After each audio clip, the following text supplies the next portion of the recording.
Jane Austin 4వ నవల ఎమ్మా యొక్క 3వ భాగం అన్నమాట. ఇక్కడ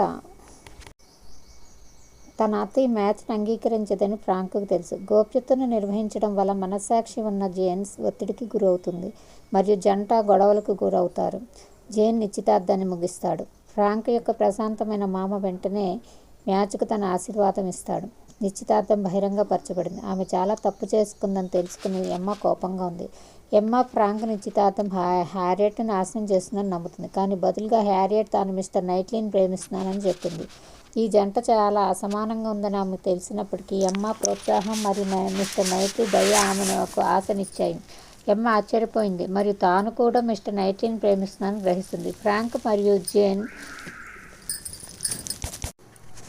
మరియు జేన్ యొక్క నిశ్చితార్థం గురించి ఎమ్మాను ఓదార్చడానికి మిస్టర్ నైట్లీ తిరిగి వస్తాడు. ఆమె తన గుండె పగిలిపోయిందని అనుకుంటుంది. ఆమె తన మూర్ఖత్వాన్ని అంగీకరించినప్పుడు అతను ప్రతిపాదిస్తాడు మరియు ఆమె అంగీకరిస్తుంది. హ్యారియట్ రాబర్ట్ మార్టిన్ రెండవ ప్రతిపాదనను అంగీకరిస్తుంది మరియు వారు వివాహం చేసుకున్న మొదటి జంట.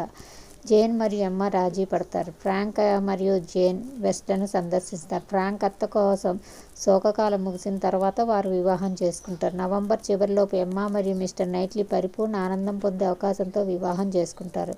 వారు హార్డ్ ఫీల్డ్లో మిస్టర్ వుడ్ హౌస్తో నివసిస్తారు. ఈ నవల మొత్తం అంతా కూడా కన్ఫ్యూజింగ్గా ఉంటుంది. ఎమ్మా తను సంబంధాలు చూస్తానని తన ఫ్రెండ్స్కి మంచిగా ఉన్న అతన్ని చెడగొట్టి వేరే అతన్ని పెళ్లి చేసుకోమంటుంది. అతను మంచిగా ఉన్న అతను వేరే ధనవంతురాల అమ్మాయిని తెచ్చుకుని పెళ్లి చేసుకుంటాడు.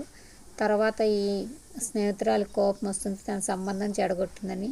వేరే వాళ్ళు వస్తే జేన్ వాళ్ళు వస్తే తనకి వేరే వాళ్ళతో సంబంధం కుదర్చాలని చూస్తుంది.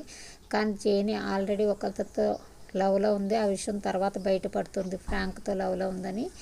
ఆ విధంగా మిస్టర్ నైట్లీకి తన పక్కనే ఉంటున్న అతనికి వేరే ఒకరితో పెళ్లి కుదర్చాలనుకుంటుంది. తను వేరే వాళ్ళతో ప్రేమలో ఉన్నానని కన్ఫ్యూజ్ అవుతుంది. చివరికి అన్ని జంటలు ఎవరు ప్రేమిస్తారో వాళ్ళనే పెళ్లి చేసుకుంటారు.